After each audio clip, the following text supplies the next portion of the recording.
Discounting is used for two reasons. Firstly, it's to increase the number of sales, and secondly, to make faster sales. However, how often have you seen something for a discount, come back a week later, it's still there at a bigger discount? It just hasn't worked. Or heaven forbid, you've put something on a discount and it just hasn't sold. Don't figure.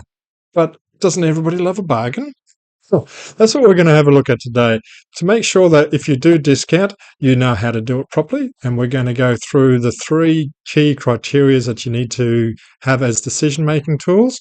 And also, we're going to have a look at the things you don't do so that you can learn from some of the experiences. And I'm going to use my industry and some of the clients that I've had who've been looking at discounting.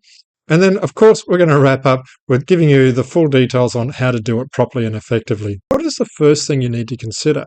You need to understand the types of discounts. The first criteria you need to look at is how much should you discount? What is a good discount? What's a bad discount? Firstly, the thing you need to understand is scale is represented differently by the price of the product. If you have a product that is $50 for argument's sake, and you discount it by $5, doesn't seem to make much difference to people. So in those instances, for low-priced items, what you want to be doing is discounting it by a percentage. So instead of discounting by $5, you say 10% off. That sounds a lot more than $5. In the realm of businesses, and you're looking at vehicles or commercial property or residential property, you won't see percentages used. Instead, you'll use particular value. For argument's sake, if it's a $500,000 property, you may well drop $50,000. That's the equivalent of 10%. However, you'll find that people will focus on the fact that it's $50,000. It seems a lot more than 10%. Where's the break-even point? I think if you looked around about the $1,000 mark, so if you got anything under $1,000, then discount it by percentages, and if you got anything above $1,000, then discount it by the actual numerical amount or the dollar amount. In line with understanding how much to discount or how to discount, you need to consider that there is, for some reason, a danger point. Around about the 40% mark is when people start to say, oh, there must be something seriously wrong with this, or, buyer beware. 30% you can get away with, 33%, but once you get past that, and definitely not over 40%, it just seems to be a particular number that freaks people out. They even that huge discount, people will put 40% on and it's not moving, or 60% off and it's just not moving. 40% seems to be a psychological point for people to consider.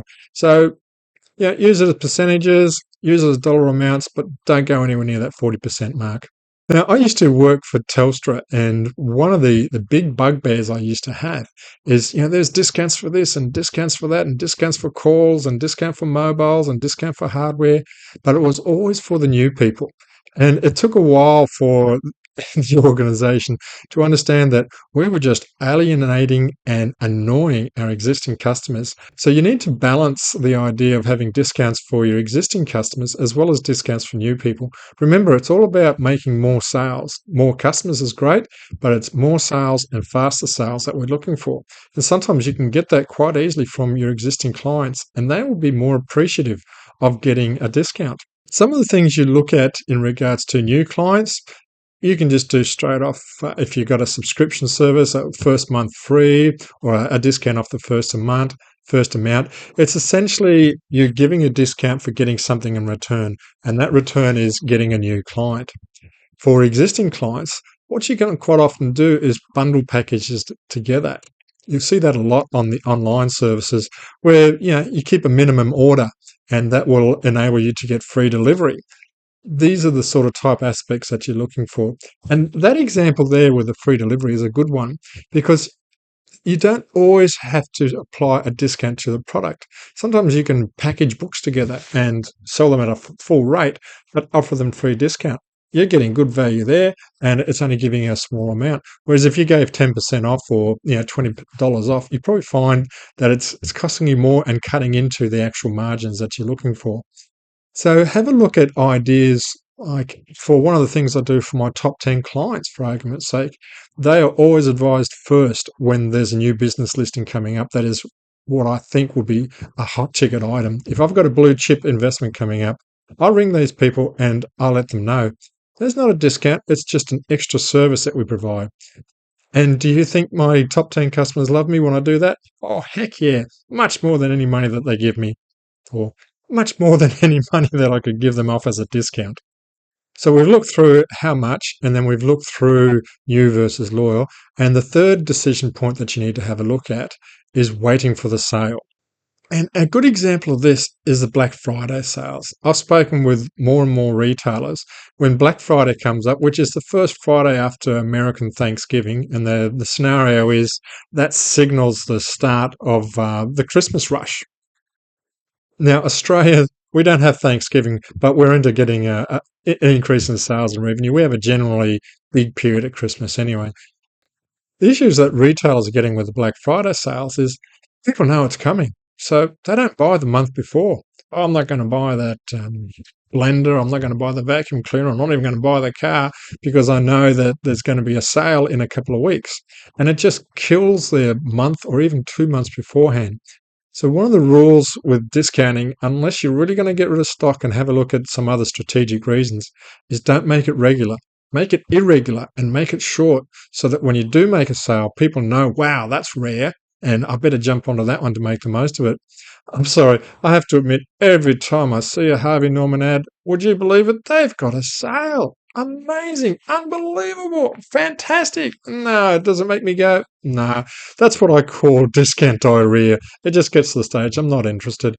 However, to be realistic, Harvey Norman don't actually want you to go there for the discount. They're essentially just letting you know that they're there so that when you do decide to make a decision, the first thing you remember, oh yeah, got to go see Harvey Norman because it's been 10 minutes on the TV and I haven't seen an ad, so I'm having withdrawal symptoms. Yeah, I'm having a sense of humor, but you get the point. All right, let's have a look generically at when discounts don't work. Quite often what you find in residential real estate is if you've listed your property and it hasn't sold in 2 weeks, then your real estate agent's knocking on your door saying, oh, we need to discount the price. We need to discount the price.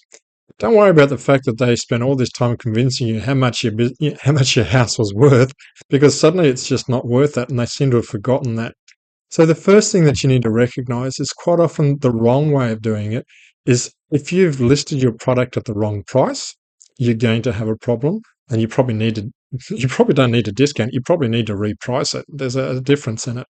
And secondly, if you've got a real estate agent, for argument's sake, who's low skilled or a salesperson who's low skilled, who doesn't know how to defend and justify the price of the product, who doesn't know how to match the needs of a client to a particular product, who is only looking at getting their commission or only looking to sell the product, odds are you can discount, but it probably isn't going to work because that person hasn't got the skill sets. What you're better off is sometimes you find you don't need a discount, you just need a better salesperson. And then you can increase the margins as you need to. So have that as a consideration. Make sure your pricing's correct and you've got a decent sales or service person involved in moving that product for you. Well, I'm going to now show you a few of my clients, and I've got to put a caveat to start with. I do not discount. I work hard with my clients to make sure that their pricing is correct. And then we work hard to make sure that we do everything we can to ensure they get that price. My average sale is generally 97% of the listing price. So I'm not a person who does a lot of discounting, but I have had instances where we've needed to. So the first one we're going to have a look at is a florist. Now, this florist came up and said, oh, Peter, we need to discount the price. We need to move this product. And I asked them why. And they said, well, we don't want to re-sign the new lease. And the new lease was going to come up in a very short time. So there is an underpinning business requirement for that business to sell. All right. So we put it on the market and we put it at a reduced price. We did all the right things, did a heap of time-sensitive advertising, all the things you need to do.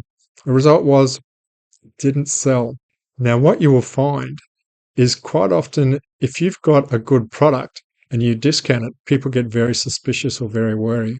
Or it may be it's just a product that people don't want. That particular time, florists were not a big aspect. I mean, let's face it, they have great sales on Valentine's Day and Mother's Day and maybe on funerals. It's not a hot type business they look at. And the figures were almost in a lifestyle category. So it wasn't the world's greatest product. sometimes I get listings that are better than others, shall we say. And what we need to do is just recognize that even discounting it isn't going to convince people to do it. However, sometimes you can have a blue chip property or a really hot item that you need to discount. And laundromats is probably one good example. And I had a laundromat which was really good. The only issue that it had is it was in the growing potential category. They'd done all the setup, it'd been open for a couple of years, and all the figures were going the right direction. The owner unfortunately needed to sell, and it wasn't at a really good time for it because there wasn't a real lot of profit coming out of that particular point. So once again, you've got the aspect of, yes, in this case, it's a hot property compared to the Florist. However, when you look through the numbers are solid, but they weren't anywhere near what the owner wanted. The owner wanted to ride the prices of the fact that laundromats were going as hot property. Now, that doesn't always work. And realistically, people will look at the businesses and look at the specs of whatever product you're selling. If it's a car, they'll have a look at the size of the engines, they'll look at the safety ratings, they'll look at the value add things like the types of tires, any additional bull bars, features. They'll work out pretty quickly if it's a good product at a good price and it's discounted or not. And the final example that I've got for you is in a retail one. Now, retail is where you're probably more familiar with discounting. In this instance, once again, we had the situation where the owner put forward the price. It was probably ambitious, and time came by and they needed to sell the product. So we started to discount it, once again, on owner's instructions. Now, the result in that particular instance, remember we talked about more sales and faster sales. We had a lot of inquiries because that business actually turned out to be one of the two cheapest businesses that I have, if that makes sense. Cheapest? Best value business. There we go. Let's try best value business. And it got a lot of inquiries. However, they weren't good quality inquiries. And that's another thing you need to factor in. What type of customer are you looking for when you discount? You're generally not going to get high quality, high caliber type customers. You're going to get the ones who are looking for a bargain. And we had a stream of people ringing up, a stream of people getting information, a lot of people looking through, and they all just weren't ready to buy a business. They were dreaming, they're having a good idea. Oh, wow, I could afford this. Never gone to the bank, never run a business. It was just frustrating. It kept me working for a long time. So if we looked at those three examples, the florist, the laundromat, and the retailer, what are the things we can learn about putting in place an effective discount strategy? Firstly, recognize that people aren't dumb. People will recognize the value of a product or have at least an idea of what price a product should be. So when your discount is very different to them, and if it's more than 40%, like we said, they get increasingly scared. If it's something that's at the 10% mark, and that is probably another psychological point, 10% we've found from experience is enough to move the needle of decision making. People will actually remove from being off the bench to making a decision if you have 10%. So if you want to know how much minimum discount you need to give, 10% seems to be the one that gets the psychology working and getting the energy going into people. And you can also ensure that your marketing is geared to it. If you are looking at putting a discount, make sure people realize this is for a short, limited time only. It's not going to come around every Friday at 12 o'clock. It's not going to be a Black Friday sale. You don't want people waiting for discounts to come. If they recognize, like I said, for my business, that a discount is a very rare thing. So when I do put a discount on, there is a lot of activity because people know this is a rare occurrence. So what have we done so far? We've looked through the key decision points that you need to do in regards to discounting. The first one is understanding how much to discount. We spoke about the 10% and 40% psychological points and whether you should put a discount price or whether you should put percentages. We spoke about the necessity to understand not to disenfranchise your loyal customers and only look for new customers. Make sure you've got discount packages for both people, and they can also be factored in with things like free delivery or a service. It doesn't need to actually be monetary in regards to a discount. You can do other things, be a little bit cleverer. And then make sure you don't do it as a waiting for sale option. It's something that you need to do quickly. You need to advertise it strongly. You need to put some ads in. Sorry, too slow. I've done that with a lot of my properties. You know, if we put something up for sale and it's sold, I'll put a note out there. Sorry, too slow. So next time another property comes up, what do you reckon that person's doing? They're acting faster, and that's what we want to see. We want to see faster sales. We want to see more sales. That's how you effectively use discounting. So thanks for joining me. There's more videos on my YouTube channel. I've got about 200 videos in regards to business and commercial advice. So be sure to hit like or hit subscribe. And you'll get some more of my humor and good advice. All right, leave a comment and take care and God bless.